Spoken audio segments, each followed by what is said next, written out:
అందరూ సంతోషంగా ఉన్నారా? చెప్పండి. అందరూ సంతోషంగా ఉన్నారా? దేన్ని బట్టి? ఏమో కొత్త సంవత్సరాన్ని బట్టి అంటారేమో అనుకున్నాను. అది కరెక్ట్గా చెప్పారు. దేవుని బట్టి మన సంతోషము దేన్ని బట్టి? రోజును బట్టి కాదు, గడియను బట్టి కాదు, తేదీని బట్టి కాదు, నెలను బట్టి కాదు, వారమును బట్టి కాదు, దేన్ని బట్టి కాదు, దేవుని బట్టి మనం ఎలా ఉన్నాము? ఎప్పుడునా? అప్పుడప్పుడా? ఎప్పుడు? నిజమైన సంతోషం ఎప్పుడు కనబడుతుంది? శ్రమలో, దేవునిలో. ఏమన్నాను? శ్రమలో, దేవునిలో. కాబట్టి ఆనందం అనేది భౌతికమైనది కాదు. ఆనందం అనేది ఆత్మకు సంబంధించింది. కాబట్టి మనకు సంవత్సరానికి ఒక్కసారి ఈ న్యూ ఇయర్ని జరుపుకోవడము అన్నది అది ఆచారం. బట్ క్రైస్తవుడికి రోజు ఆనందమే కాబట్టి రోజు మనకు నిజమైన క్రొత్తదనమే మన హృదయంలో. ఓకేనా? మీ అందరికీ నూతన సంవత్సర శుభాకాంక్షలు. దేవుని బిడ్డలారా, మనము ఈరోజు ఒక ఆసక్తిదాయకమైన అంశాన్ని ధ్యానం చేయబోతున్నాం. చెప్పండి. కోల్పోయిన ఆశీర్వాదాలు తిరిగి పొందగలమా? మీకేమనిపిస్తుంది అంశం చదివాక? ఎస్ అనిపిస్తుందా? నో అనిపిస్తుందా? ఏంటి చెప్పండి. కోల్పోయిన వాటిని తిరిగి పొందగలం. దావీదు గారు ఏం కోల్పోయాడు? మళ్ళీ తిరిగి ఏమి పొందాడు? దావీదు జీవితంలో నుంచి మనం ఈరోజు పాఠాన్ని నేర్చుకోబోతున్నాం. వినండి జాగ్రత్తగా. 4 విషయాలు మీరు నేర్చుకోబోతున్నారు ఈరోజు. నెంబర్ 1, దైవ చిత్తము అనేది ఆశీర్వాదం. గుర్తుపెట్టుకోండి. దైవ చిత్తము కనుగొనడం అనేది ఒక ఆశీర్వాదం. 2, వాక్యాన్ని అనుసరించడం అన్నది ఆశీర్వాదం. 3, ప్రార్థనా జీవితం అనేది ఆశీర్వాదం. 4, దేవుని మీద ఆధారపడడం అనేది ఆశీర్వాదం. ఈ 4 ఆశీర్వాదాల గురించి మీరు వినబోతున్నారు. దావీదు గారు ఈ 4 కోల్పోయాడు. ఏ 4? దైవ చిత్తమును కనుగొనుట కోల్పోయాడు. 2, వాక్యాన్ని అనుసరించుట కోల్పోయాడు. 3, ప్రార్థించవలసిన సమయంలో ప్రార్థించక కోల్పోయాడు. 4, దేవుని మీద ఆధారపడ్డములో కోల్పోయాడు. అంటే 4 రకాల ఆశీర్వాదాలు కోల్పోయాడు.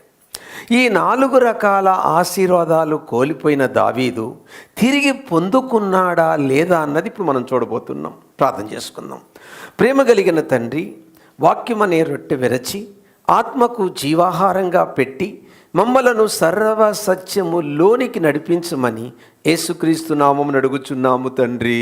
ఆమేన్.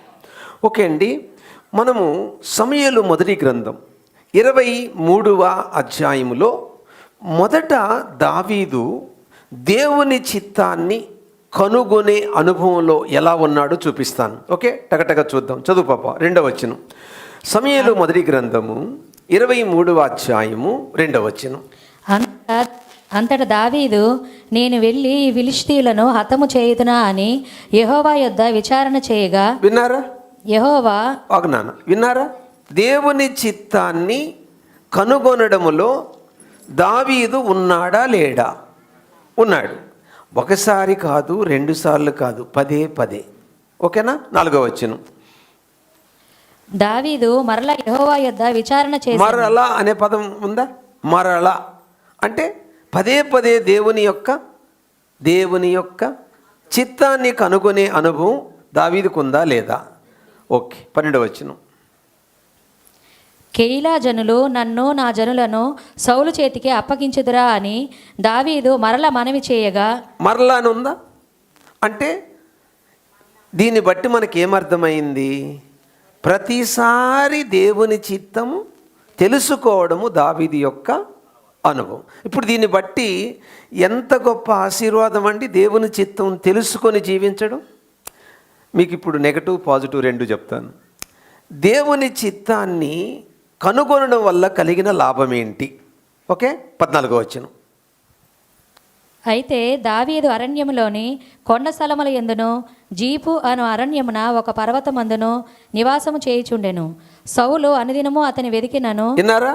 అనుదినము సౌలు దావీదును వెదికినను దేవుడు సౌలు చేతికి దావీదును అప్పగించలేదు. చదువమ్మా.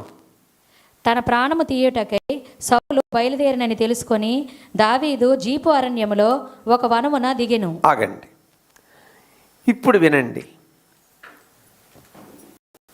ప్రతిసారి దేవుని చిత్తాన్ని తెలుసుకుంటున్నాడు, ప్రతిసారి దేవుడు దావీదును కాపాడుతున్నాడు. ఇక్కడ ఆశీర్వాదం పేరు చెప్పండి.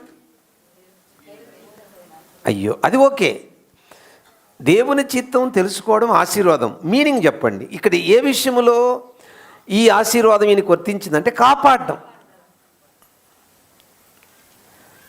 అర్థమవుతుందా? దేవుని చిత్తం రకరకాల విషయాలు తెలుసుకుంటాం, కానీ ఆశీర్వాదాలు డిఫరెంట్గా ఉంటాయి. ఇక్కడ దేవుని చిత్తం తెలుసుకోవడం వల్ల వచ్చిన ఆశీర్వాదం ఏంటంటే దేవుని కాపుదల. ఇప్పుడు నేను ఒక ప్రశ్న వేస్తా. ఒక మనిషికి ఒకే శోధన పదే పదే వస్తే ఏం చేస్తాడు? ఒక మనిషికి ఒక శోధన పదే పదే వస్తే ఏం చేస్తాడు మనిషి? లొంగుతాడా, జయిస్తాడా? ఆలోచించి సమాధానం చెప్పండి. ఒక మనిషికి పదే పదే శోధన వస్తే లొంగుతాడా, జయిస్తాడా? లొంగుతాడా, జయిస్తాడా? బలహీనులు లొంగిపోతారు, బలవంతులు జయిస్తారు. ఇప్పుడు ప్రశ్న బాగా వినండి. దావీదు లొంగిపోయాడు ఈ శోధనకి. ఏ శోధనకి? చదువు నాన్న. 27వ అధ్యాయం మొదటి 2 వచనాలు. సమూయేలు మొదటి గ్రంథం 27వ అధ్యాయం మొదటి 2 వచనాలు. తరువాత దావీదు, నేను ఇక్కడ నిలుచుట మంచిది కాదు, ఏదో ఒక దినమున నేను సౌలు చేత నాశనమగుదును. విన్నారా? మీరు 14వ వచనానికి ఇప్పుడు చదివిన వచనాలకి ఏమన్నా పొంతనుందా? 14వ వచనంలో ఏమైనా ఉంది? సౌలు చేతుల నుండి దావీదును దేవుడు కాపాడుతున్నాడని ఉంది. ఇప్పుడు ఇక్కడేముంది? ఏదో ఒక రోజు సౌలు చేతిలో నేను చస్తానని ఉంది. ఇప్పుడు ఏమర్థమైంది మీకు పాయింట్ బాగా క్యాచ్ చేయండి. ఎక్కడ ఉన్నాడో ఆసుక తెలుసుకొని వెతికి వెతికి వెంటాడుతున్నాడు. ఎవరు? సౌలు. ఎవరిని? ఇది ఒక రోజా, 2 రోజులా, 3 రోజులా జరుగుతూనే ఉన్నాయండి. ఇంకెంతకాలం, ఇంకెన్ని రోజులు? కాబట్టి ఇప్పుడు ఏం చేయాలి నేను? మీరు బాగా గమనించండి. ఏం డిసైడ్ అయ్యాడు ఇక్కడ? చదువు పాప. ఏదో ఒక దినమున నేను సౌలు చేత నాశనమగుదును, నేను ఫిలిష్తీల దేశములోనికి తప్పించుకొని పోవుదును. వినండి, ఇప్పుడు వరకు ఎక్కడున్నాడు? ఇప్పటి వరకు ఈయనున్న ప్లేస్ అంతా ఇశ్రాయేలు ఏలుతున్న రాజు యొక్క పరిధిలో. ఇప్పుడు పరిధి దాటి వెళ్ళాలనుకున్నప్పుడు ఏం చేయాలి? భలే చెప్పారండి. చేశాడా? మీకు అర్థమైందమ్మా? ఇప్పుడు ఇక్కడ ఉన్నంత వరకు పదే పదే ఎవరిని అడుగుతూ వచ్చాడు? ఇప్పుడు అక్కడికి వెళ్ళాలనుకున్నప్పుడు కూడా ఏం చేయాలి? అడిగాడా, అడగలేదా? ఇప్పుడు ఏం కోల్పోయాడు? దైవ చిత్తమును కనుగొనే ఆశీర్వాదం కోల్పోయాడు. వినండి, ఏం చెప్పాను? దైవ చిత్తము కనుగొనే ఆశీర్వాదము కోల్పోయాడు. ఇప్పుడు ఫలితాలు చెప్తాను మీకు. దీనివల్ల కలిగిన నష్టం ఏంటి? మీకు ఒక విషయం చెప్పనా నాన్న? 28 మొదటి 2 వచనాలు చదువు. అదే సమూయేలు మొదటి గ్రంథం 28వ అధ్యాయము మొదటి 2 వచనాలు. ఆ దినములలో ఫిలిష్తీయుల ఇశ్రాయేలీయులతో యుద్ధము చేయవలనని సైన్యములను సమకూర్చి యుద్ధమునకు సిద్ధపడగా ఆకీషు దావీదును పిలిచి, నేను దండెత్తగా నీవును నీ జనులను నాతో కూడా యుద్ధమునకు బయలుదేరి రావాలనని పరిష్కారంగా తెలుసుకొనమనగా దావీదు, నీ దాసుడనైనా నేను చేయను. ఎవరు దాసుడు? నీ దాసుడనైనా. అది ఎవరు దాసుడు? దేవుని దాసుడు ఉన్నాడా? ఎవరు దాసుడమ్మా? దావీదు అంటున్నాడండి, నీ దాసుడుని అంటున్నాడు. ఎవరితో? ఆకీషు రాజుతో అనొచ్చు అన్నమాట. ఫిలిష్తీయులు ఎవరు? శత్రువులు. ఎవరికి? ఇశ్రాయేలీలకి. ఇప్పుడు యుద్ధానికి ఎవరు పోతున్నారు? ఫిలిష్తీయులు. ఎవరి మీదికి? ఇశ్రాయేల్ మీదికి. ఇప్పుడు యుద్ధానికి రమ్మని పిలుస్తున్నాడు ఎవరు? ఆకీషు. ఎందుకు? దావీదు అక్కడికి వెళ్ళాడు, ఆయన అడిగాడు, ఉండమన్నాడు, ఉన్నాడు అక్కడ. ఆయనకి ఆశ్రయం ఇచ్చాడు, ఒక గ్రామం కూడా ఇచ్చాడు. 600 సైన్యం వీళ్ళు. గొలియాతును చంపిన వీరుడు. ఉండి రివర్స్ అయిపోతే మన గతి ఏంటని అడిగారు వాళ్ళు. మీరు బాగా చదవండి ఇంటికి పోయి, ఇప్పుడు టైం లేదు మనకు. నువ్వు ఎట్ట నమ్ముతావు అతన్ని? వాళ్ళ మధ్య ఏమొచ్చింది? విరోధ భావం వచ్చింది. వెంటనే డిసైడ్ అయిపోయాడు. ఏమన్నాడు తెలుసా మీకు? 29:9-10 చదవమ్మా. సమూయేలు మొదటి గ్రంథం 29వ అధ్యాయం 9-10. అందుకు ఆకీషు, దైవదూత వలె నీవు నా దృష్టికి కనబడుచున్నావని. దావీదు, నువ్వు చాలా మంచోడు, నాకు తెలుసు. ఇప్పుడున్నంత వరకు నీ యథార్థత నాకు అర్థమైంది. నువ్వు చాలా మంచోడు, నీలో ఏ లోపం లేదు. కానీ ఈ సర్దారు, నాతో ఉన్న మిగతా కొలీగ్స్ ఒప్పుకోవట్లేదయ్యా నాతో రావడానికి. నువ్వు నేను ఎరుగుదును గాని ఫిలిష్తీయుల సర్దారులు ఇతడు మనతో కూడా యుద్ధమునకు రాకూడదని చెప్పుచున్నారు. కాబట్టి ఉదయమున నీవును నీతో కూడా వచ్చిన నీ యజమాని సేవకులను త్వరగా లేవవలెను. ఉదయమున లేచి తెల్లవారుగానే బయలుదేరిపోవలని దావీదునకు ఆజ్ఞ ఇచ్చెను. కావున వెళ్ళిపోమన్నాడా? పొమ్మన్నాడమ్మా. మీకేమర్థమైంది ఇప్పుడు? నష్టమా లాభమా? లాభమా? ఒకటి, రాజు చేత విసర్జించబడ్డాడు. దేవుని ఆశీర్వాదం కోల్పోయినప్పుడు నష్టమా లాభమా?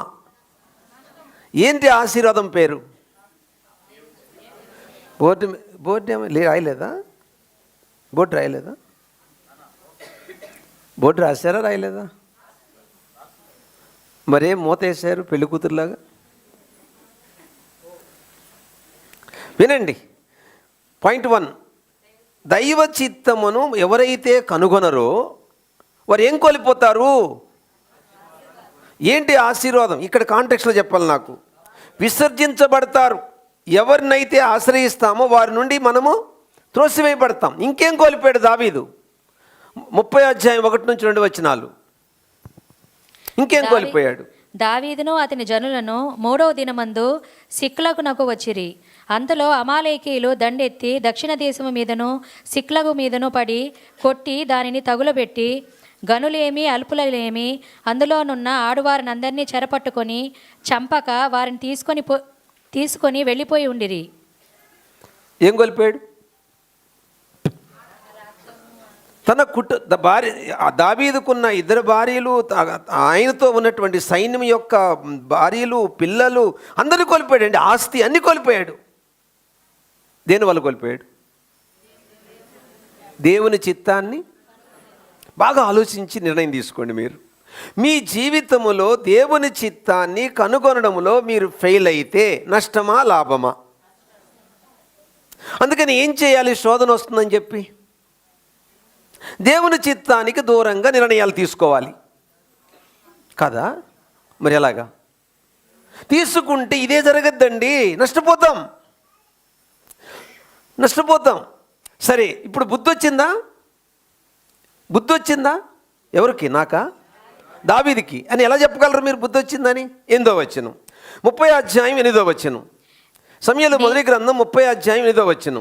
నేను ఈ దండును తరిమిన ఎడల దాన్ని కలుసుకొందునా అని యెహోవా యొద్ద దావీదు విచారణ చేయగా యెహోవా మొదట ఏం చేయలేదు, ఇప్పుడు ఏం చేశాడు? కోల్పోయిన ఆశీర్వాదము తిరిగి మళ్ళీ వచ్చిందా రాలేదా? 2024లో మీరు చేసిన తప్పేంటి? దేవుని చిత్తాన్ని కనుగొనడంలో ఫెయిల్ అయ్యారు. మీరు 2025లో ఏం చేయాలి? కనుగొంటే పాత సంవత్సరంలో కోల్పోయిన దాన్ని కొత్త సంవత్సరంలో మీరు పొందబోతున్నారు. మూలవాక్యం చెప్పండి. ఇప్పుడు 18వ చదవమ్మా త్వరగా. విచారణ చేసినందువల్ల ఏం జరిగింది? 18వ వచనం. ఈలాగున దావీదు అమాలేకీయులు దోచుకొని పోయిన దానంతటి విన్నారా? అమాలేకులు దోచుకొని పోయిన దానంతటిని తిరిగి తెచ్చుకొనెను. మీరు ఏదైతే గత సంవత్సరంలో కోల్పోయారో, మీరు దేవుని యొద్ద విచారణ చేసి దేవుని చిత్తము కనుగొనగలిగితే కోల్పోయిన దాన్ని దేవుడు మళ్ళీ మీకు ఇవ్వబోతున్నాడు. ఒకటి అయిపోయిందండి. ఇప్పుడు రెండో విషయానికి వెళ్ళిపోదాం. అర్థమైందా? మళ్ళీ చెప్పాలనా? అర్థమైపోయిందా? సింపుల్. మిగతా అన్ని మర్చిపోండి. సింపుల్ చెప్పండి. దేవుని చిత్తము మర్చిపోయి ఇది చెప్పాలి. ఆ దినాల్లో దేవుని చిత్తం ఎలా కనుగొనేవాళ్ళు? ఆ దినాలలో దేవుని చిత్తం ఇప్పుడు మీరు చదివిన భాగంలో ఎలా కనుగొన్నాడని ఉంది అక్కడ? ఎపోదు అని ఉంది అక్కడ. చదవలేదా మీరు? ఎపోదు, ఇంకా తుమ్మీము, ఇంకా ఆ దినాలలో వీళ్ళు దేవుని చిత్తాన్ని యాజకుల దగ్గరికి వెళ్ళి, అయ్యా యుద్ధానికి వెళ్ళాలా వద్దా అని ఈ విధంగా తుమ్మీము ద్వారా, ఎపోదు ద్వారా, ఉరీము ద్వారా, అంటే వాటి గురించి అంత క్లారిటీ లేదు. బట్ ఒక లైట్గా వెలుగుద్దని, మినుకు వెలుగుద్దని, కొంచెం బాగా వెలిగితే దేవుని చిత్తమని, లైట్గా వెలిగితే దేవుని చిత్తంగా అట్లా రకరకాలుగా చెప్తున్నారు. వాటి గురించి క్లారిటీ లేదు. బట్ ఇప్పుడు తుమ్మీము కోసం ఎక్కడ పోవాలి మనం? ఎపోదు కోసం ఎక్కడ పోవాలా? అవి దొరకు నువ్వు పోయినా కూడా. ఒకవేళ దొరికినవి మాట్లాడు. ఇప్పుడు దేవుని చిత్తం తెలుసుకోవడానికి ఏంటి ఈ దినాల్లో మనకు? ఇప్పుడు దేవుని చిత్తం తెలుసుకోవడానికి ఈ దినాల్లో మనకున్న ఆధారం ఏంటి? చదువు పాప. రోమా 9:2. దేవుని చిత్తం తెలుసుకోవడానికి ఇప్పుడు దేవుడు మనకిచ్చిన తుమ్మీము ఎపోదు ఏంటి? క్రీస్తునందు నిజమే చెప్పుచున్నాను, అబద్ధమాడుట లేదు. పరిశుద్ధాత్మ యందు నా మనస్సాక్షి నాతో కూడా సాక్ష్యం అంతేనండి. పరిశుద్ధాత్మ దేవుని ద్వారానే దేవుని చిత్తాన్ని కనుగొనం. ఎట్లా? వాక్యం. అంటే వాక్యానికి విరుద్ధంగా పరిశుద్ధాత్మ దేవుడు ఏది చెప్పడు. అలా చెప్తే మళ్ళీ ఏమవుతుంది? అది సొంత మనస్సాక్షి అయినా అయిన ఉండాలి, సాతాను మోసమైన అయి ఉండాలి. మీకు వచ్చిన ఎగ్జాంపుల్ చెప్తాను. ఒక అబ్బాయి ఒక అమ్మాయి దగ్గరకు వచ్చి నేను పెళ్లి చేసుకుంటాను అన్నాడట. ఈ అమ్మాయి బాగా చక్కగా వాక్యమై నడిపిస్తూ ఉంది. ఈ అమ్మాయి, నన్నే ఎందుకు కోరుకుంటున్నావు అని అంటే, నువ్వంటే ఇష్టం అన్నాడట. అరే ఈ అబ్బాయి చాలా గొప్పవాడు, ఈయనకి మంచి శాలరీ వస్తుంది, ఇతనే నన్నెందుకు కోరుకుంటున్నాడని ప్రార్థన చేసిందట ఈ అమ్మాయి. ప్రార్థన చేస్తా అంటే ఏమీ అనిపించలేదంట. ఒకరోజు దేవా నాకేం అనిపించట్లేదు, నాతో మాట్లాడమని బైబిల్ తీసింది. తెస్సలోని రాసిన మొదటి పత్రిక 4వ అధ్యాయం 10లో ఏమనుందంటే, మీరు ప్రేమించడంలో అభివృద్ధి పొందులేని వచ్చిందంట. అంటే పై మాటలు చదవలా, కింద మాటలు చదవలా, ఆ ఒక్క మాట కనబడేటప్పటికి అబ్బా దేవుడు మాట్లాడాడని పెళ్లి చేసుకుందంటే వాడు నట్టేటు ముంచి వెళ్ళిపోయాడు. ఇప్పుడు మీకేమర్థమైంది? ఇప్పుడు దేవుని చిత్తము కనుగొనాలని ఏం తెరిచిందండి? బైబిల్. ఇలా తెరిచి ఆ పై మాటలు కింద మాటలు సైతానుడు ఏం చేశాడా? చూపించకుండా మీరు ప్రేమించడంలో అభివృద్ధి పొందుడు అని వచ్చింది.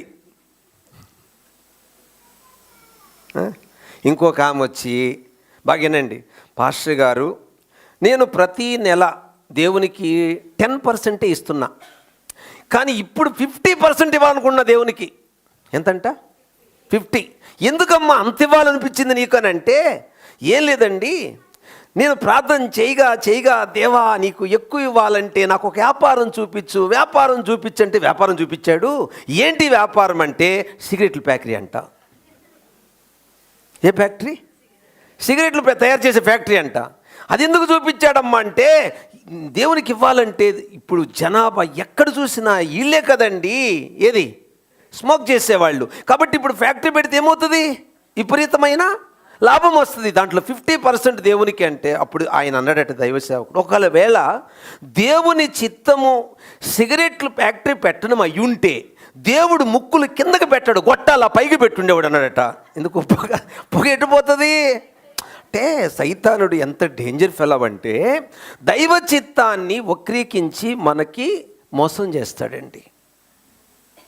అందుకే మనకేం కావాలంటే దైవ జ్ఞానము కావాలి, వివేచన వరము కావాలి.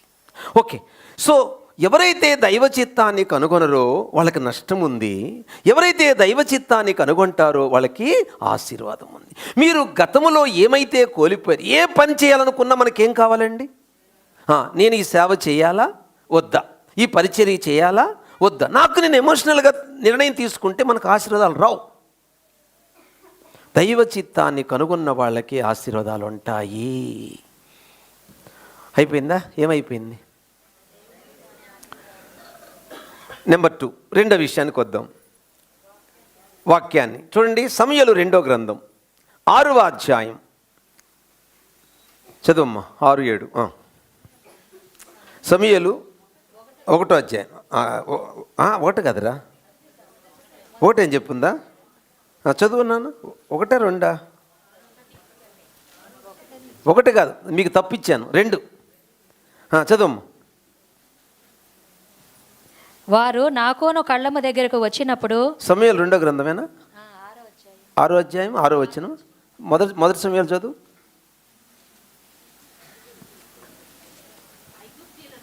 ఐగుప్తీయులను ఫరోయను తమ హృదయములను అదిగా మొదటి సమూయేలు. అది 2వ సమూయేలు చదువు. అట్టయితే 2వ సమూయేలు చదువు నాన్న. అది కరెక్టే కదా మరి. 2వ సమూయేలే, మొదటి సమూయేలు కాదు, 2వ సమూయేలే.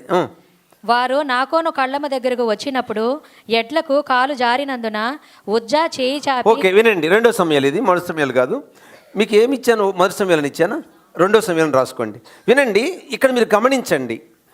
ఇప్పుడు దావీదు గారు మంచి కోరిక కలిగి ఉన్నాడు. ఏంటి? దేవుని సన్నిధి నాతో ఉంటే ఆశీర్వాదం. అమ్మా, ఇది మంచిదా చెడ్డదా? వినండి, ఆ దినాలలో దేవుని సన్నిధి దేన్ని బట్టి ఉండేది వాళ్ళకి? మందసం. గుర్తుపెట్టుకోండి ఈ పదం. చెప్పండి, మందసం. ఇప్పుడు దేవుని సన్నిధి అంటే తెలుసు కదా ఏంటి? సంఘము, హృదయము, అది దేవుడు ఉండే ప్లేస్. ఆ దినాల్లో దేవుని సన్నిధి ప్లేస్ ఏంటి? మందసము. గుర్తుపెట్టుకోండి. సో మందసం ఉన్న చోట దేవుడి ఆశీర్వాదం ఉంటుంది. ఇప్పుడు ఆ మందసాన్ని తెప్పిస్తూ ఉంటే ఎడ్లకు కాలు జారింది. ఎవరు పట్టుకున్నారు? ఉజ్జా. పట్టుకోగానే ఏమైపోయాడు? చచ్చిపోయాడు. ఇప్పుడు నా ప్రశ్న, అది మంచిదా చెడ్డదా? ఉజ్జా అలా ఆపడము మంచిదా చెడ్డదా? ఎందుకు చచ్చిపోయాడు మరి? మీరు ఆలోచించండి. మీకేమని రాశాను? పాయింట్ 2, వాక్యాన్ని అనుసరించుట అన్నది ఆశీర్వాదం, అనుసరించకపోవుట ఆశీర్వాదం కోల్పోవడం. భయమేసిందా? ఎవరికి? దావీదుకి. ఇప్పుడు మీరు నేను దేవుని సన్నిధిలో దేవునితో ఎలా ఉండాలో అలా ఉండకపోతే మనకు శిక్ష వస్తా రాదా? అంటే మనకు దేవుడు శిక్ష విధిస్తాడా విధించడా? ఆ శిక్ష వచ్చినప్పుడు మనం ఏం చేస్తాం? భయపడమా? దేవుని పిల్లలకి ఎలా వస్తుంది శిక్ష? 1 బలహీనులు, 2 రోగులు, 3 చచ్చిపోతారు. 3వ కేటగిరీలో చంపేస్తాడు వాళ్ళని. ముందు బలహీనలు చేస్తాడు, 2 దీర్ఘ వ్యాధికి గురి చేస్తాడు, అప్పటికి వినకపోతే తీసేస్తాడు. వినండి కొంచెం జాగ్రత్తగా.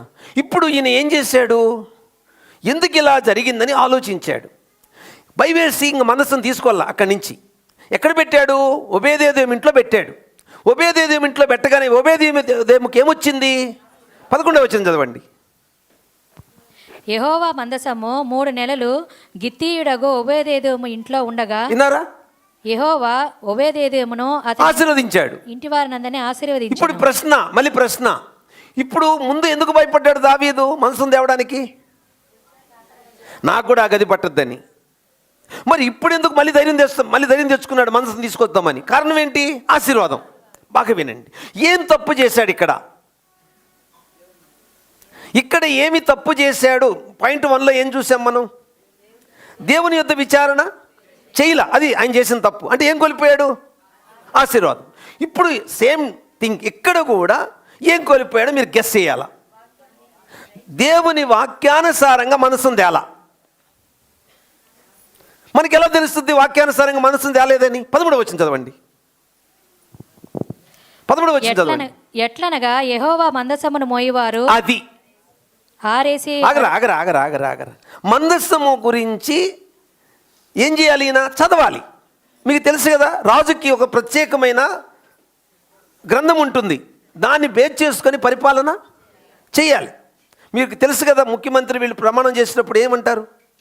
పక్షపాతంతో కానీ ఈయన ప్రమాణం చేయరా, అట్లా అంటే వీళ్ళకి ఒక రాజ్యాంగం ఉంటుంది కదా, ఇలా పరిపాలించాలని. అట్లా ఈ రాజుగారికి ఒక ప్రతి ఉంటుంది, ఎలా ప్రజలను పరిపాలించాలో, దేవుని ఎలా సేవించాలో ఉంటుందన్నమాట. ఆ తర్వాత స్టడీ చేశాడు ఎవరు? దావీదుకి వాక్యము ధ్యానించడం చాలా ఇష్టం కదా. చూడండి, సంఖ్యాకాండం 1:51 ఏం చేశాడో చూద్దాం. సంఖ్యాకాండం 1:51. మందిరము సాగబోవునప్పుడు లేవీలే దాన్ని విప్పవలెను. అది పాయింట్. ఇప్పుడు మీకు అర్థమైందా? ఎవరు దాన్ని ముట్టుకోకూడదు? లేవీడు కాకుండా ఎవడు ముట్టుకోకూడదు. ముట్టుకుంటే ఏమైపోతారు? చచ్చిపోతారు. సో ఇప్పుడు దేని ప్రకారము మనసును తేలేదు, కానీ ఏం కోల్పోయాడు? ఆశీర్వాదం కోల్పోయాడు. వాక్యానుసారంగా మనం అనుసరించకపోతే ఏం కోల్పోతాము? అంతే, నో డౌట్.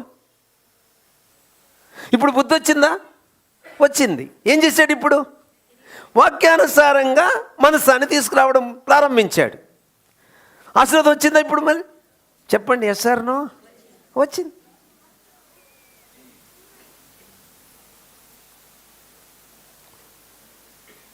దావీదుకు ఒక పేరు పెట్టాడు దేవుడు. చెప్పండి, ఆ పేరేంటో? ఎక్కడుందో బైబిల్లో? వచ్చాను లోపల నాకు చూపియండి ఆ పదం. ఈ పదం ఉన్నట్టు నాకు వచ్చాను లోపల చూపియండి. ఏది? హృదయానుసారుడైన పదం ఉన్నట్టు ఉందా?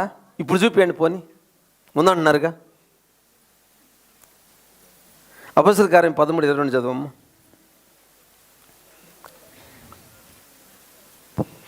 తరువాత అతనిని తొలగించి దావీదుని వారికి రాజుగా ఏర్పరచెను. మరియు ఆయన, నేను యెష్షయి కుమారుడైన దావీదుని కనుగొంటిని, అతడు నా ఇష్టానుసారుడైన మనిషి. మీరేమన్నారు? ఎవరు నేర్పారు మీకు ఇది?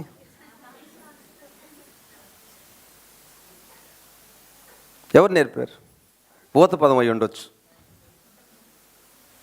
రెండు ఒకటేనా? హృదయానుసారుడికి నా ఇష్టానుసారుడికి రెండు ఒకటేనా? చెప్పండి, ఆలోచించి చెప్పండి. మిమ్మల్ని ఎవరైనా తరమట్లేదు కదా, ఆలోచించి చెప్పండి. హృదయానుసారుడు, ఇష్టానుసారుడు రెండు ఒకటేనా?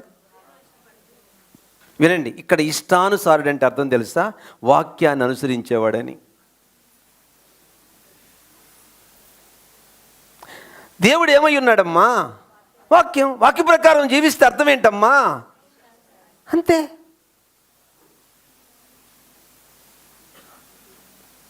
అర్థమైంది ఇప్పుడు మీకు?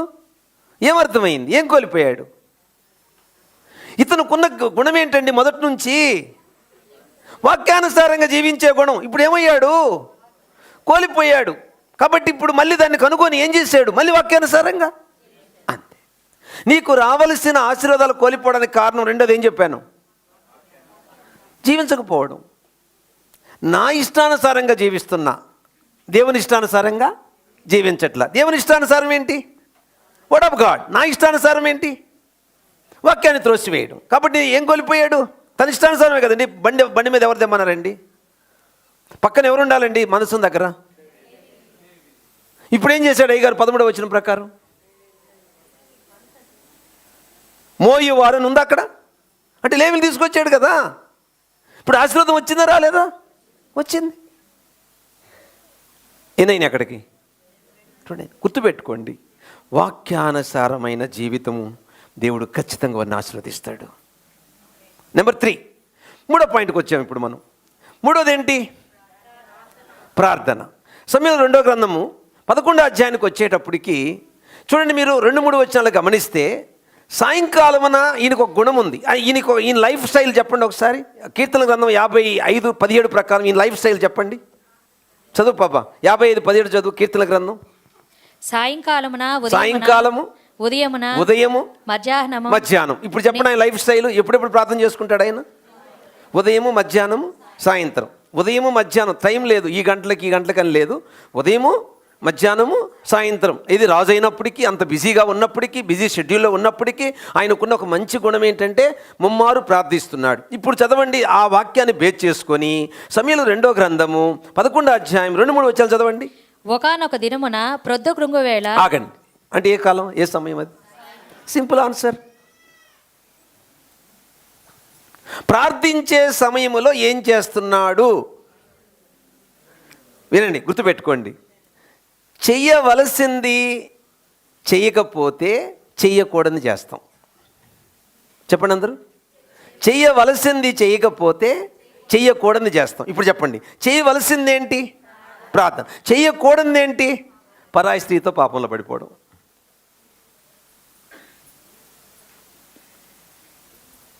మీకు ఎందుకు రోజు 2 చేతులు జోడించి కొట్టుకుంటున్నా? ఏమని? ఉదయాన్నే లేచి నిద్రపోండి అని.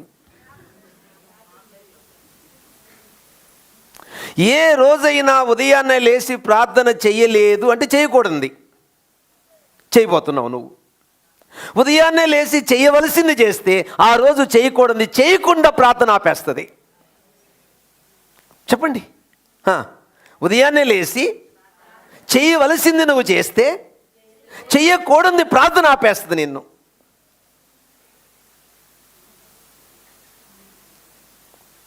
అబ్రహాము భార్య శారమ్మని పరాయి రాజు ముట్టడానికి ధైర్యం చాల తెలుసా? నిన్ను ముట్టకుండా ఆపితిని అంటాడు దేవుడు.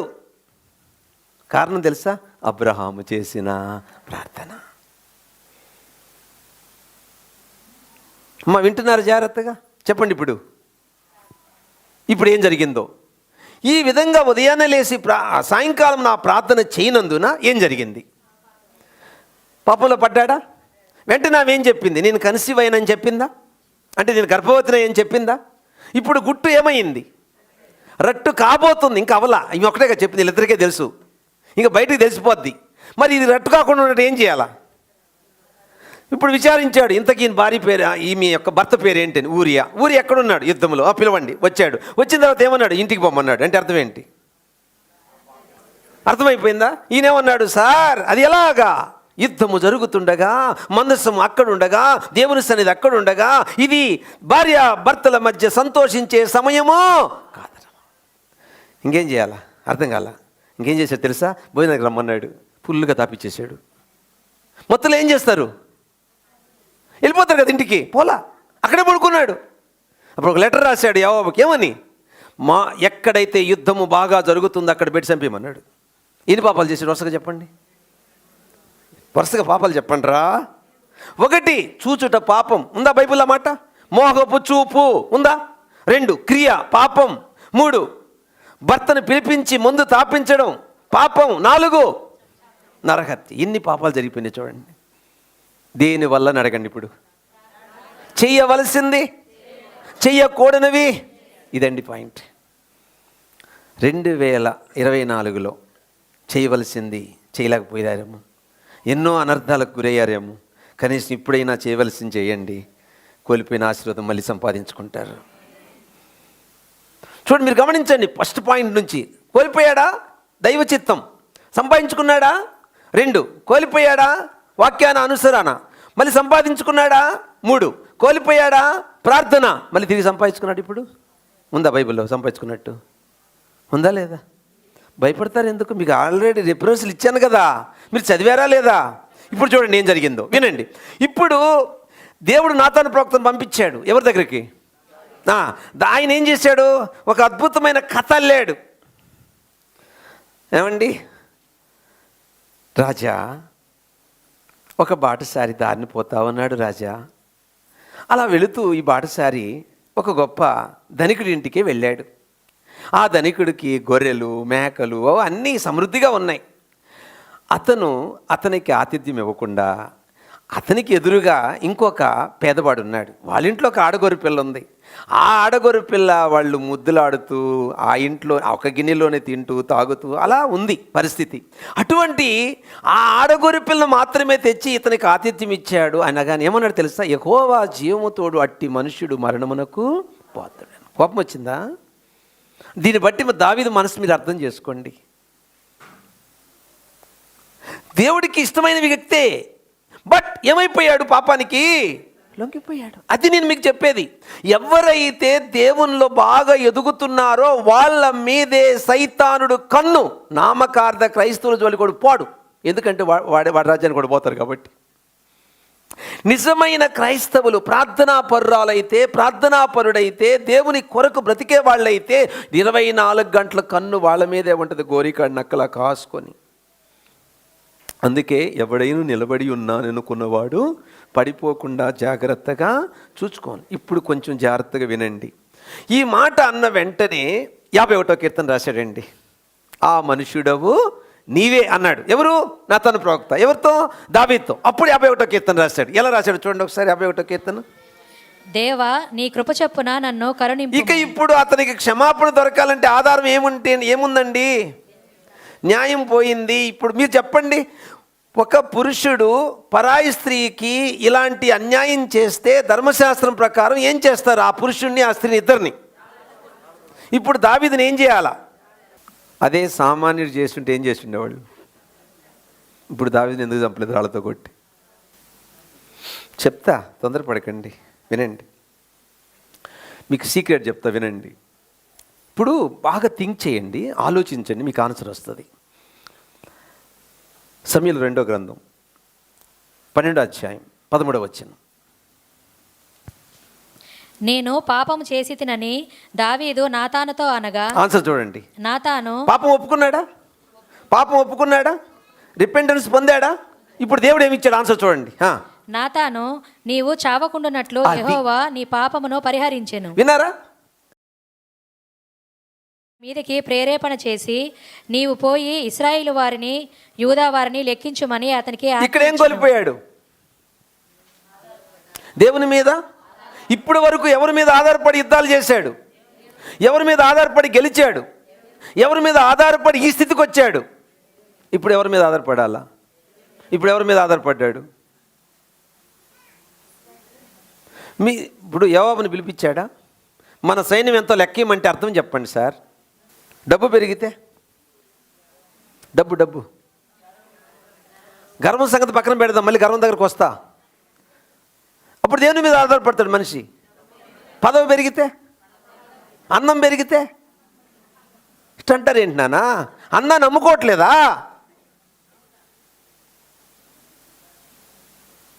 అంటే మనిషి దేని మీద ఆధారపడుతున్నాడు? అన్నం ఇచ్చింది ఎవరు?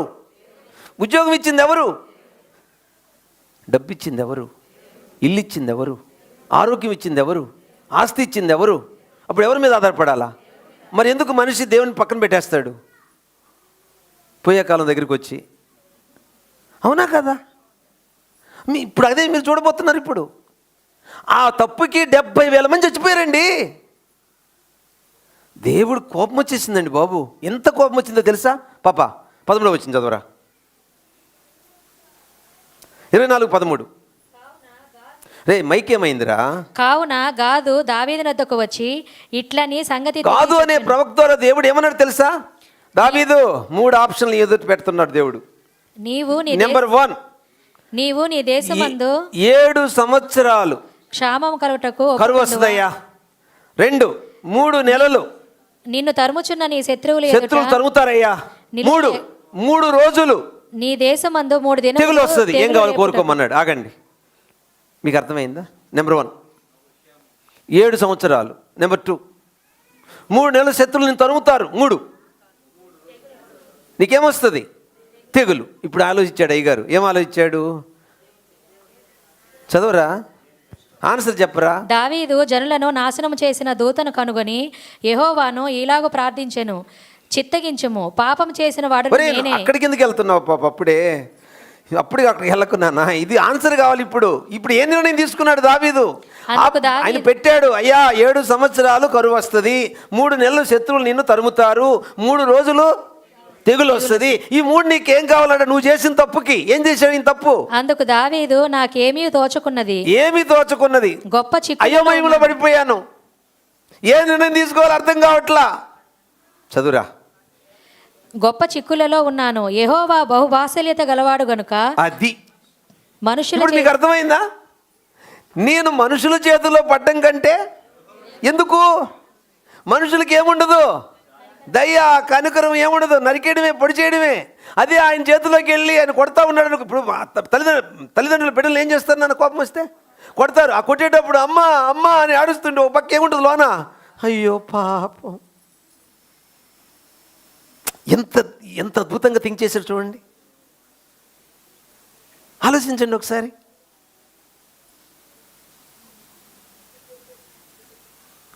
ఎన్ని రోజులు? 3 రోజులు. ఏమొచ్చింది? ఎంతమంది చచ్చిపోయారు? 15వ వచనం ప్రకారం చదువురా. 15వ వచనం. అందుకు యెహోవా ఇశ్రాయేలీయుల మీదకి తెగులు రప్పించగా ఆ దినము ఉదయం మొదలుకొని సమాజ కూటపు వేళ వరకు అది జరుగుచుండెను. అందుచేత దాను నుండి బెయేర్షెబా వరకు 70,000 మంది. ఎంతమంది చనిపోయారండి? బా, ప్రియకాలం ఇందాక అన్నాను కదా. దేనివల్ల? General application. దేనివల్ల?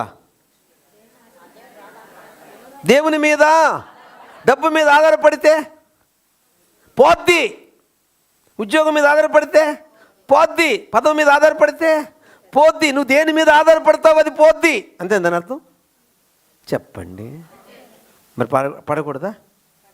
దేని మీద ఆధారపడకూడదా? మరి దేని మీద ఆధారపడాలి?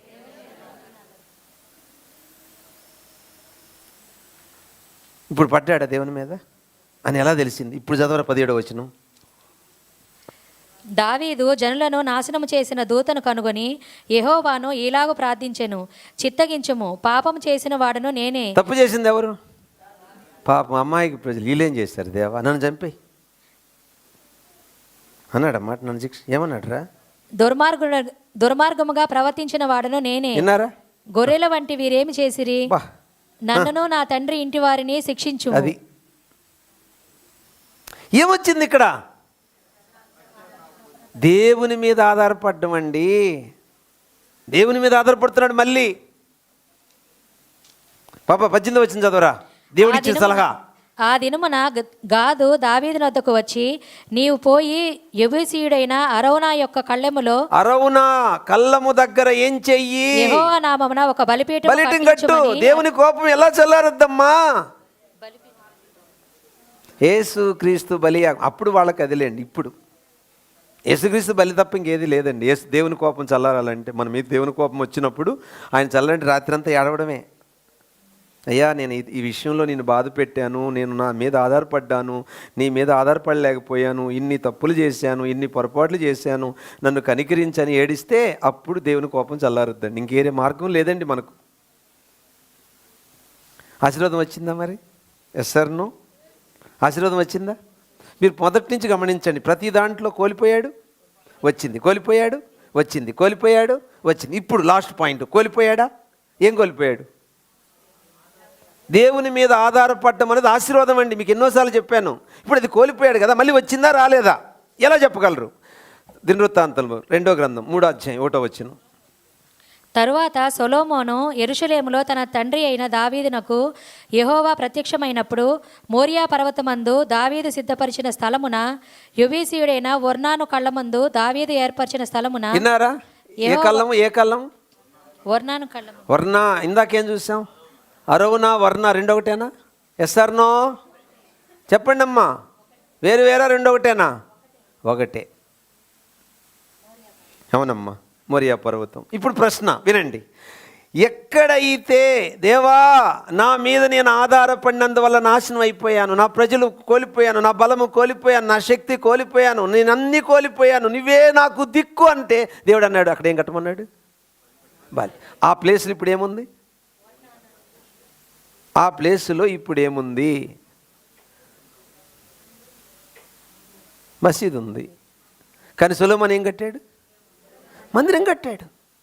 సొలొమోను కట్టిన మందిరం ఎవరు పడగొట్టాడు? నెబుకద్నెజరు. మళ్ళీ ఎవరు కట్టారు? హేరోదు. మళ్ళీ ఎవరు పడగొట్టాడు? నీరో చక్రవర్తి. అర్థమవుతుందా? అంటే ఆ ప్లేస్ను దేవుడు ఏం చేశాడు? మీకు తెలుసండి, 40 కంటే ఎక్కువ సార్లు దాడులు జరిగాయండి యెరూషలేం మీద. ఇప్పటికి యెరూషలేం నిలుచుంది. కారణం తెలుసా? దేవుడు కోరుకున్న ప్లేస్ అది. దేవుడు ఆశీర్వదించాడండి యెరూషలేముని. దేవుని మీద ఎవరైతే ఆధారపడతారో దేవుడు వాళ్ళని ఆశీర్వదిస్తాడండి. గుర్తుపెట్టుకోండి. సాధు సుందర్ సింగ్ అనే దైవజనుడు సువార్త ప్రకటించుకుంటూ వెళుతున్నాడు. కొంతమంది వరి కోత. వరి అంటే తెలుసా? వరి కోస్తూ ఉన్నారు. వాళ్ళకి సువార్త చెప్తా ఉన్నాడు. వాళ్ళు వినరు కదా, బయట వాళ్ళు ఇప్పుడు సువార్త వినట్లేదు కదా, మీరు బయట కనబడుతున్నారు, కొట్టేస్తున్నారు కదా. అట్లా ఒకడు రాయితో కొట్టేశాడు సుందర్ సింగ్.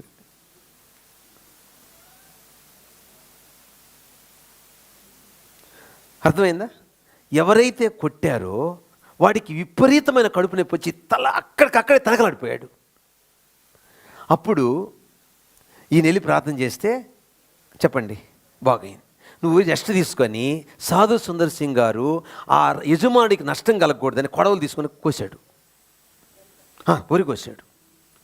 ఆ తర్వాత వాళ్ళందరూ నిమ్మళంగా సువార్త విన్నారు, అయిపోయింది. ఈ రైతు ప్రతి సంవత్సరము ఆ కుప్పని నూరుస్తాడు కదా, ఆయనకు ఐడియా ఉంటుంది ఎకరాకి ఎంత పండేది. ఆ సంవత్సరము విపరీతంగా ధాన్యము కుప్ప పెద్దదైపోయింది. ఈయన ఎక్కడున్నాడని ఎక్కడ ఎతికినా సాధిస్తుందో కనబడలా. చివరికి ఆ రైతు అక్కడ ప్రజలు యేసును నమ్మేశారు.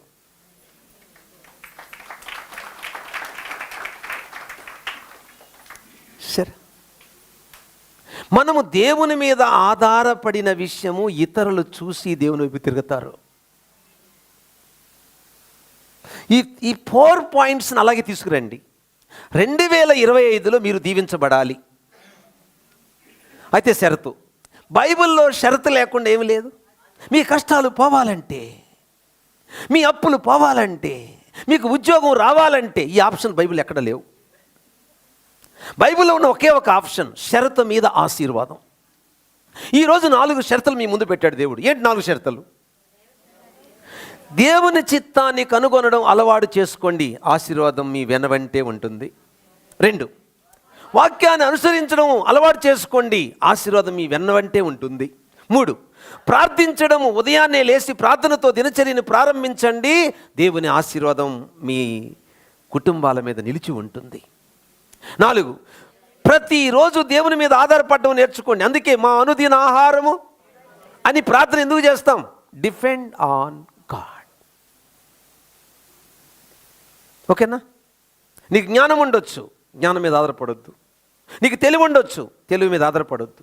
నీకు సంపద ఉండొచ్చు, సంపద మీద ఆధారపడొద్దు. నీకు అందం ఉండొచ్చు, అందం మీద పడొద్దండి. మీరు ప్రతి క్షణం నిష్ప్రయోజకురాల అయిన దాసురాలని పూర్తిగా దేవునికి సరెండర్ అయిపోండి. దేవుడు మిమ్మల్ని ఆశీర్వదించడం ప్రారంభిస్తాడు. 2025లో కోల్పోయిన ఆశీర్వాదాలు మీరు పొందుకుందురుగాక. ఇప్పుడు నేను మిమ్మల్ని ఒక ప్రశ్న వేస్తా. ఎంతమంది దైవ చిత్తం తెలుసుకోవడం కోల్పోయారు? చేతులెత్తండి. నా జీవితంలో నేను దేవుని చిత్తం తెలుసుకోవడంలో కోల్పోయిన అన్నోళ్ళు చేతులెత్తండి. ఎంత భయమో! నేను మిమ్మల్ని ఏమంటాను, ఒక్క మాట కూడా అన్నం. ఎంతమంది వాక్యాన్ని అనుసరించడంలో కోల్పోయారు చెప్పండి? ఎంతమంది ప్రార్థనా జీవితం విషయంలో కోల్పోయారు చెప్పండి? అంటే ఉదయాన్నే ప్రార్థన లేని దినాలు, ప్రార్థన లేకుండానే దినచర్యను ప్రారంభించిన దినాలు. ఎన్నిసార్లు మన మీద ఆధారపడి ఉంటాం. నాకు అంత పొలం ఉంది, ఇక్కడ అది ఉంది, ఆ ఫ్యాక్టరీ ఉంది, అది ఉంది, అది అమ్మేస్తాను, అయిపోతా, ఇంకెందుకు మనకు భయం అనే వాళ్ళు లేరా? అంటే అలా ఫీల్ అయ్యే వాళ్ళు లేరా? ఉన్నారు. అంటే దాని అర్థం ఏంటి? మనము మన మీద ఆధారపడకూడదు. ఒక ఆమె ఒక షాప్కి వెళ్ళి ఏమనిందో తెలుసా? అయ్యా, నేను పాస్ పని చేసుకొని బతుకుతున్నా, నా వేళ్ళు, నా చేతులు మంటలు వస్తున్నాయి, నా బిడ్డ ఆకలితో అలమటిస్తున్నాడు, ఒక్క రొట్టి అయ్యా, మళ్ళీ నాకు చేతులు బాగయ్యాక పాస్ పని చేసి నీ డబ్బులు ఇస్తానంటే నీ దగ్గర ఏముందో చెప్పు అన్నాడు. నా దగ్గర ప్రార్థన తప్ప ఇంకేమీ లేదు. సరే, నీ ప్రార్థన ఎంతో నువ్వు తక్కడి మీద పెట్టు, నీకు అంత రొట్టిస్తా అన్నాడు. ఏలాకోలంగా ఆయన. ఈమె వెంటనే కాగితం తీసుకొని మా అనుదిన ఆహారం నేడు మాకు దయచేయి ప్రభు అని రాసి తక్కడి మీద పెట్టింది కాగితం. రొట్టెలేస్తే దిగితే కదా కిందక. అప్పుడు ఆయన ఏమన్నాడు తెలుసా? నువ్వు నమ్మిన దేవుడు జీవం గలవాడు అని చెప్పాడు. దేవుని మీద ఆధారపడ్డాడు. ఓకేనా? ఇప్పుడు మనం ఏం తీసుకోబోతున్నాం? బల్ల. బాగా వినండి. నీ జీవితంలో దేవుని చిత్తాన్ని ప్రధానంగా బైబిల్ చెప్పేది ఏంటో తెలుసా? ఆయన పరిశుద్ధుడు, మనము సమస్త ప్రవర్తనలో పరిశుద్ధులమై ఉండుట దేవుని చిత్తం. 2, దేవుడు వాక్యమై ఉన్నాడు, వాక్య ప్రకారం జీవిస్తే మనం దేవునికి ఇష్టానుసారులం అవుతాం. అలాంటి వాళ్ళని దేవుడు ఏం చేస్తాడు? దావీదులా పెంట కుప్పల నుంచి పైకి లేపేస్తాడు. 3, అంతే. గుర్తుపెట్టుకోండి, ప్రార్థన దేవునికి దగ్గర అవుతాం. ప్రార్థన ఎవరి జీవితంలో ఉండదు వాళ్ళ పాపానికి దగ్గర అవుతారు. దావీదులో అదే జరిగింది. తప్పు తెలుసుకున్నాడు, 51వ కీర్తన రాశాడు. అసలు దావీదు గురించి దేవుడు ఏమంటాడు తెలుసా? ఒక్క బెత్షెబా విషయంలో తప్ప ఇంక మిగతా విషయాల్లో ఎక్కడ దావీదు నన్ను బాధ పెట్టలేదు అంటాడు. ఆలోచించండి. ఒక మంచి తీర్మానంతో ఈరోజు వెళదాం. ప్రభువా, గతంలో నేను కోల్పోయిన ఆశీర్వాదాలు 2025లో తిరిగి నేను సంపాదించుకోవడానికి ఈరోజు నీ సన్నిధికి వచ్చాను. ప్రభువా, నేను బూటకాల ప్రార్థనలతో సంపాదించుకోలేను, కానీ షరతు మీద మాత్రమే ఆశీర్వాదాలు సంపాదించుకోగలను. నేను నా ఇష్ట ప్రకారం జీవిస్తూ ఆశీర్వాదాలు రావు, కానీ మీరు చెప్పినట్టు జీవిస్తే నాకు 2025లో ఆశీర్వాదాలు వస్తాయి. కాబట్టి 2005లో నేను అనేకులకు ఆశీర్వాదకరంగా మారాలి. 2025లో నేను నా కుటుంబము ఈ విధంగా ఆశీర్వదించబడాలి. అయితే మీరు అడగొచ్చు, పాస్టర్ గారు మీరు చెప్పిన 4 ఆత్మ సంబంధంగా ఉన్నాయి కానీ భౌతికంగా కనబడలేదని. ఇప్పుడు మీకు ఆన్సర్ ఇస్తాను. మీకు తెలుసు, చూడకుండా చెప్పండి. మత్తయి సువార్త 6:33 ఏముంది? చూడకుండా చెప్పండి. మత్తయి సువార్త 6:33 చూడకుండా చెప్పండి ఏముందో. మీరు మొదట నా రాజ్యమును నీతిని వెదకండి, అప్పుడు అప్పుడు అప్పుడు మీకు కావలసినవన్నీ. వినండి, రాజ్యము నీతి అన్న దగ్గర ఆత్మ సంబంధమైనవి, మీకు కావలసినవి అన్న దగ్గర భౌతికమైనవి. అంటే ఆత్మ సంబంధమైన వాటి మీద మనసు పెడితే భౌతికమైన ప్రతిదీ 2025లో దేవుడు మీకు ఇవ్వబోతున్నాడు. అందరూ లేచి నిలబడదాం.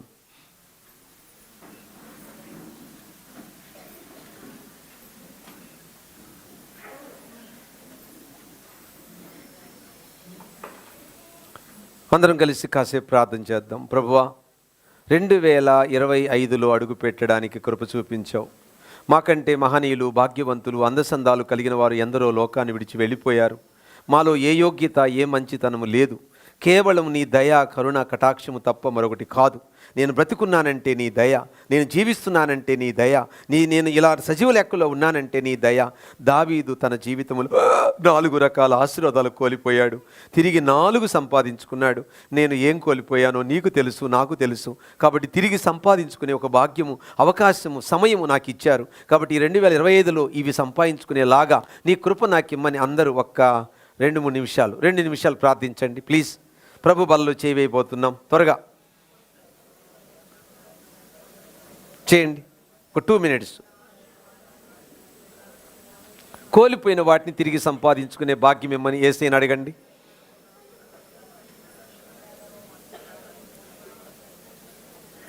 కోల్పోయిన వాటిని తిరిగి సంపాదించుకునే భాగ్యం ఇమ్మని అడగండి. 1 దేవుని చిత్తం తెలుసుకొనుట, 2 వాక్యానుసారంగా జీవించుట, 3 ప్రార్థనా జీవితం కలిగి ఉండుట, 4 దేవుని మీద ఆధారపడుట. నీకేమున్నా నువ్వు దేవుని మీద ఆధారపడాల్సిందే. ప్రతిరోజు నువ్వు బాగా చెప్పగలవు, నువ్వు బాగా పాడగలవు, నీకెంతో జ్ఞానం ఉంది, తెలివి ఉంది, బట్ దేవుని మీద ఆధారపడాల్సిందే. గర్వం చాలా ప్రమాదకరం, తీయటి పాయిజన్ లాంటిది గర్వం. దావీదు జీవితాన్ని అతలాకుతలం చేసింది. ఆయన కోల్పోయిన దాన్ని బట్టి జీవితకాలం శ్రమలు అనుభవించాడు దావీదు. నువ్వు కోల్పోయి శాపం తెచ్చుకోబాక, నువ్వు కోల్పోయి నీ బిడ్డలకు శాపము ఆస్తిగా ఇవ్వబాక. ఇలా ఈ విధమైన ఆశీర్వాదాల కొరకు ఈ సంవత్సరం ప్రాకులాడు. దేవుడు నిన్ను, నీ పిల్లలను అద్భుతంగా ఆశీర్వదించబోతున్నాడు. జాబు లేదా, నీ బిడ్డలకు జాబు ఖచ్చితంగా ఇస్తాడు. వివాహం కాలేదా, ఖచ్చితంగా వివాహం అయిపోతుంది. ఇల్లు లేదా, ప్రభు నీకు ఇల్లు ఇస్తాడు. స్థలం లేదా, నీకు స్థలం ఇస్తాడు. ఎప్పుడు షరతు. దేవుని మీద ఆధారపడు. దేవుని యొక్క ఇష్టానుసారంగా నువ్వు జీవించు.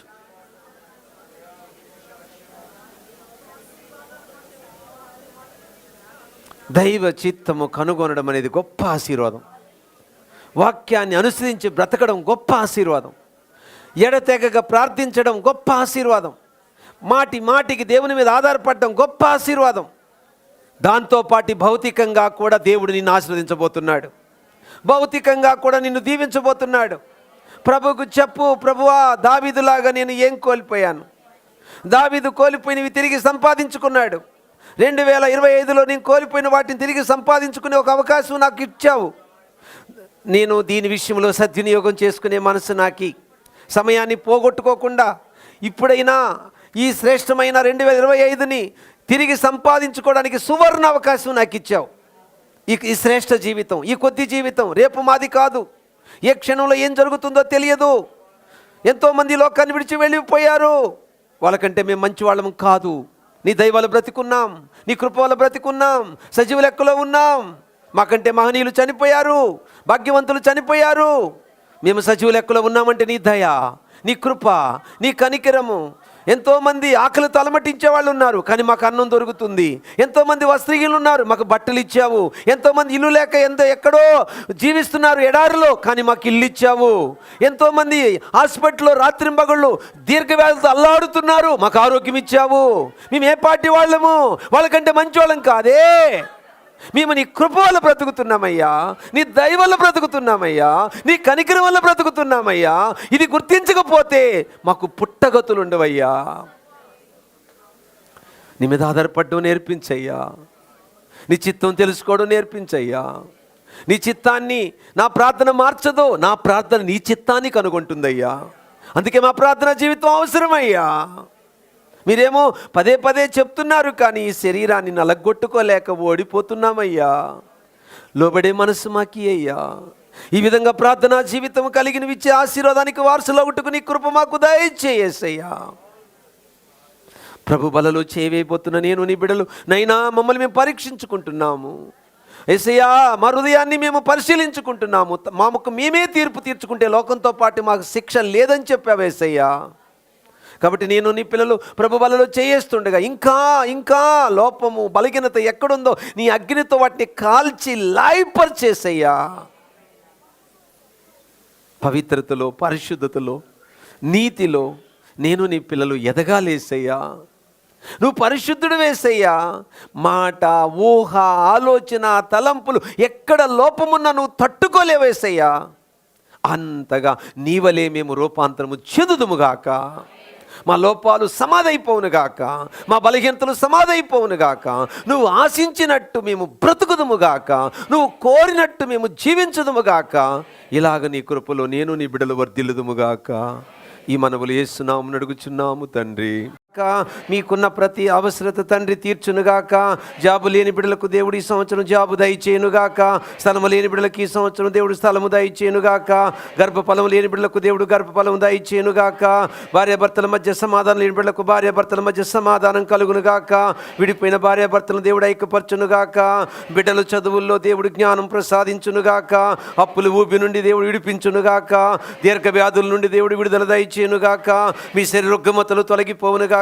మీ కుటుంబ సమస్యలు తొలగిపోవునుగాక. మీ ఆర్థిక సమస్యలు తొలగిపోవునుగాక. మీ అప్పుల సమస్యలు తొలగిపోవునుగాక. మీ కన్నీటిని దేవుడు నాట్యంగా మార్చునుగాక. మీ శ్రమల నుండి విడుదల కలుగునుగాక. మీ ప్రాచీన స్వభావం నుండి విడుదల కలుగునుగాక. మీ ప్రాచీన వ్యసనాల నుండి విడుదల కలుగునుగాక. దుష్టుడు మిమ్మల్ని విడిచిపోవునుగాక. దుష్టు నుండి మీకు విడుదల కలుగునుగాక. దుష్టు నుండి మీకు విడుదల కలిగి దేవునిలో ఆనందించుదురుగాక. లోకాన్ని జయించే విశ్వాసం కలుగునుగాక. పాపాన్ని జయించే విశ్వాసం కలుగునుగాక. అనుక్షణం ప్రభు రాకకు సిద్ధమగుదురుగాక. అనుక్షణం ప్రభు కొరకు ఎదురు చూచుదురుగాక. ఎల్లప్పుడూ ప్రభు నందు ఆనందించుదురుగాక. తండ్రి నీ కృపను, జీవమును, ఆశీర్వాదమును, ఆరోగ్యము నీ ప్రజల మీదకి విడుదల చేయగా బిడ్డలు ఆమెను పలకగా ఇప్పుడు వారిని పేరు పేరున దీవించినందుకు స్తుతి, మహిమ, ఘనత మీకే చెల్లించుచున్నాను. ఈ బిడ్డలకు నీ తోడు, నీ నీడ, నీ దయ, నీ కరుణ, నీ కటాక్షం, నీ ప్రసన్నత, అభిషేకం, ఆశీర్వాదం, ఆరోగ్యం ఇచ్చి తామరాకపై నీళ్లు నిలబడట్టు మురుకులని తన వారికి వేరే ప్రత్యేకంగా నీ బిడ్డలు బ్రతుకుతుండగా కోల్పోయిన ఆశీర్వాదాలు 2025లో తిరిగి నీ బిడ్డలు పొందుకుందురుగాక. ఇలాగూ దీవించమని యేసుక్రీస్తు నామమున అడుగుచున్నాము తండ్రి. పరలోకముందున్న మా తండ్రి, నీ నామం పరిశుద్ధపరచబడుగాక. నీ రాజ్యము వచ్చుగాక. నీ చిత్తం పరలోకం ఎలాగునో అలాగే నెరవేరుగాక. మాకు కావలసినది నా ఆహారం నేడు మాకు దయచు. మా రుణస్తులు మేము క్షమించిన ప్రకారం మా రుణములు క్షమించు. మమ్ము శోధన లేగితే కాదుష్టుని తప్పించు. ఎందుకంటే రాజ్యము, బలము, మహిమ నిరంతరం మీరై ఉన్నారు తండ్రి. ఆమేన్. మన తండ్రి అయిన దేవుని ప్రేమ, మన ప్రభువైన యేసయ్య కృప, పరిశుద్ధాత్మ యొక్క అన్యోన్య సహవాసం, త్రియేక దైవ దీవెనలు ఇప్పుడు ఎల్లప్పుడూ నిత్యము సదాకాలము మీకు, మీ కుటుంబములకు, మీ బిడ్డలకు, మీ చేతి కష్టములకు, మీ రాకపోకలకు, మీ ఉద్యోగములకు, మీ పిల్లల చదువులకు తోడై ఉండి దేవుడు మిమ్మల్ని సంరక్షించి కాపాడి నూతన సంవత్సర శుభాకాంక్షలతో మిమ్మల్ని దీవించి వర్ధిల్ల చేయునుగాక.